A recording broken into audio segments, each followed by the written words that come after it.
Hello, I'm Finlay and you're watching the Lighttraxion YouTube channel. On this episode, we're going to be talking about the new Adidas Hyperboost Edge Running Shoes. We'll talk through the tech, how they feel to run in and what they're best suited to. Hope you enjoy. Starting with the midsole, it's a PEBA-based superfoam called Hyperboost Pro, and it's designed to feel very lightweight and deliver lots of energy return. With a 45mm high heel and 39mm high forefoot, it's obviously designed to also feel very protective underfoot. There's a full-length Lighttraxion outsole which naturally adds a little bit of weight, but importantly protects that soft superfoam. It also improves your grip, so should work very well in both wet and dry conditions. When it comes to the upper, it's certainly pretty eye-catching. The Primeweave upper has this internal hidden lacing system. There's also these heel pods inside the ankle collar, which Adidas are calling comfort pods, and they're designed to improve the fit, the comfort and the lockdown at the back of the foot.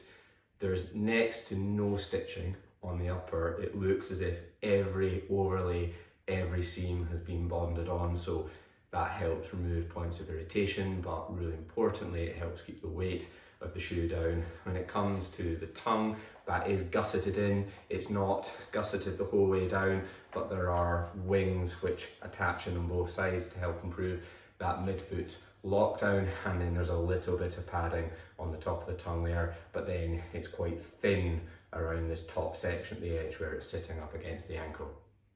In a slight different from the norm, we'll start with the upper because there's quite a lot of mixed opinions in terms of how it performs and what people are liking about it.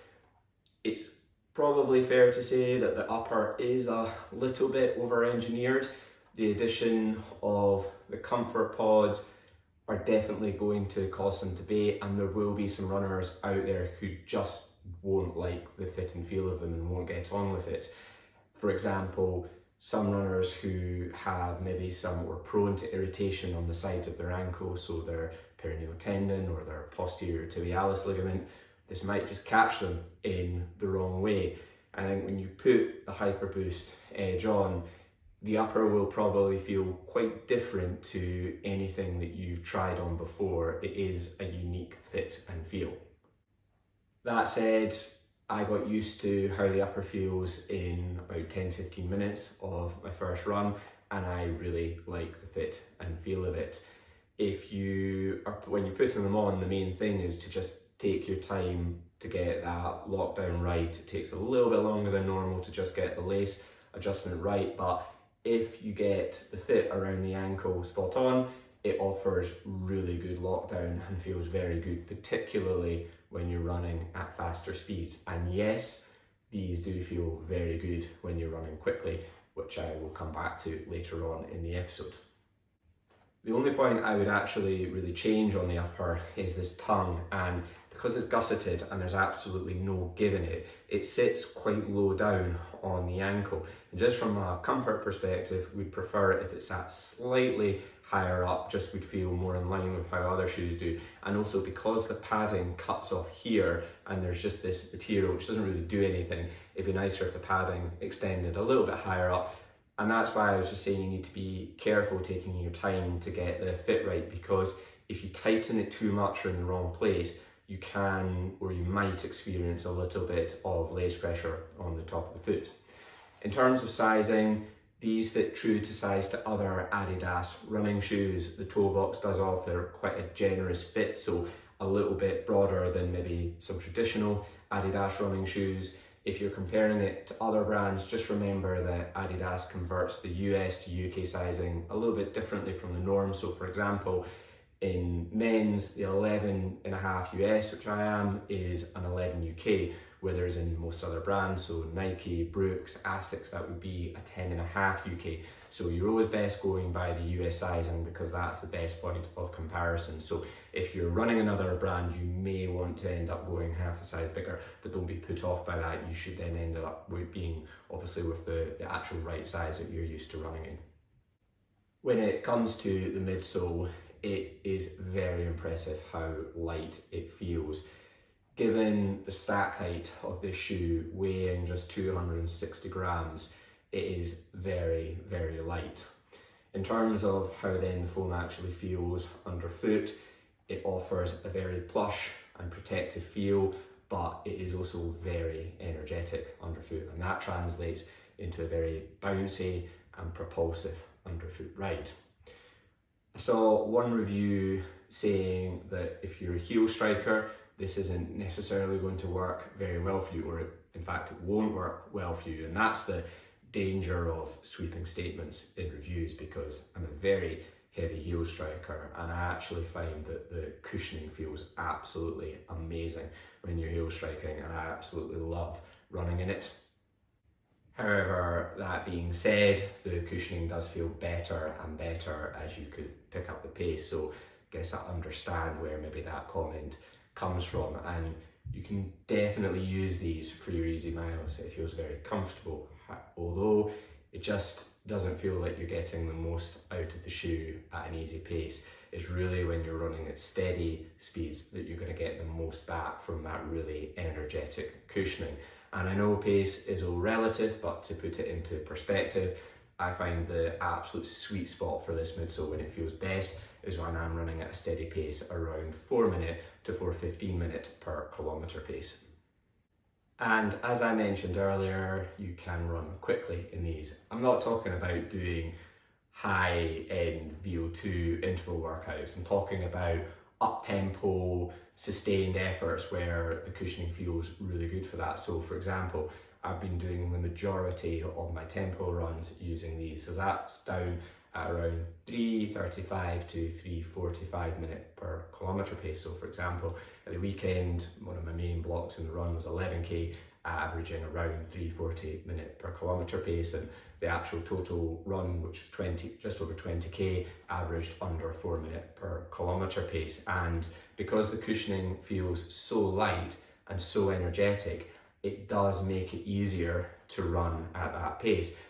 Yes, it won't offer as much help as a plated shoe at that speed. You do notice the difference. However, if you're like me and you're maybe concerned about how much running you're doing in a plated running shoe, and that you could be getting a little bit over-reliant on that help, then this could be a really good solution for you. I didn't expect this shoe to feel good for that. I thought this was going to be a shoe that I would use for my easy miles, my steady runs, and that would be the ceiling. But it's, as I was just talking about using it for your easy runs, it feels like a bit of a waste. This really is a shoe that you can run fast in. And for me, what I'm hoping is that when I then use a plated shoe in my really fast weekly training session, and then ultimately when I'm running a long sustained effort in a race, hopefully I'll maybe get more of a benefit from that. And that could be a really good way to think about how to use this shoe in your rotation. And without stating the obvious, these are clearly a great option for your long distance runs, and that's because the cushioning is offering lots of help and lots of protection, so your legs are less likely to feel as fatigued after those sessions. So hopefully it's clear the Hyperboost Edge are ultra versatile max cushion running shoes. And I know I'm talking about how to use it for different runs, but if you are looking for one running shoe that will feel genuinely good for your long distance runs, everyday miles, easy recovery runs, and some of your speed work, then these are one of the best shoes you can consider. But coming back to the point of rotation, if you're like me and you do like to rotate between different shoes, then these are going to probably feel best for your steady runs, your light tempo workouts, maybe for some pushing up closer to threshold. And I guess the best comparison point to reinforce this is with the Nike Vomero Plus. So on paper, these shoes look quite similar, and that's why I was saying I thought these were going to feel very good for just the slow and steady pace runs. However, the Vomero Plus are a little bit heavier and plusher underfoot. So while the Vomero Plus feel very good for those steady runs, they're not really suitable for those up-tempo runs. But they do then naturally offer the potential to be a little bit more comfortable for those slower paced easy miles. So for me, I actually prefer a Vomero Plus for those really easy, comfortable everyday runs, and then these offer a more performance-like feel for those steady run days and those up-tempo, getting close to threshold workouts. And then if you're rotating it in with a plated shoe, I'd say if you're going into running, you're thinking, well, I'm going to run fast today, but I think I want to push myself hard, then you might want to pick this. It's still going to offer a lot of help, but then on those runs where you're going, no, I definitely need a little bit more under my feet today, that's when you leave these under the bed and go for the plated option. Now, not to finish on a negative, but just to make some points about who these might not work for. In terms of the shape of the shoe, it's not narrow in the midfoot, but it is a little bit slimmer than what some other shoes in this category are. And while I find the foam feels very stable underfoot, it's very impressive, it feels really secure when you put your foot down in it, you don't feel like moving over the top of it despite the high stack. We know that foot shape is so important for how you will feel from a stability perspective. So if you have a broader shaped foot and this doesn't match up with your foot quite right, or you have very mobile ankles, there is the potential that this might not work for you. As said earlier, there's a lot of danger in making sweeping statements, so that could be completely wrong for you. You might absolutely love these and have quite broad shaped feet, or you might have very mobile ankles, but if that is you, then I would just recommend going into your local running shop and testing them on the treadmill to see how they feel, because you might get a clearer picture of whether these are suitable or not, especially if you compare them to some other models within this category. And then if you're looking for lots of durability from the midsole, can't say for certain yet, could easily be wrong here, but I think the way that this foam is made to make it as light as this, there maybe are some question marks over how long will that underfoot ride be maintained for. We did a recent review of the Vomero Plus where basically ran 2,000 kilometers in them, and the cushioning still felt very good. It was really, had to retire them because the outsole rubber was falling off. And fingers crossed, you never know, we might get a lot of mileage out of these, but my suspicion is these will be a little less durable than some of the other models within this category. But the outsole coverage is very good. So it's not really negative, it's just something we're going to have to test and see what that's like. So overall, Adidas has delivered one of the best super trainers on the market. These are ultra lightweight, highly propulsive and very protective underfoot. What more could you want for a super trainer? These do have the potential to really help you running and make running feel easier.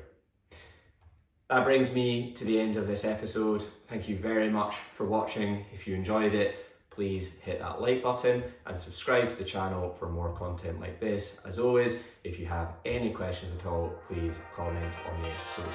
See you soon.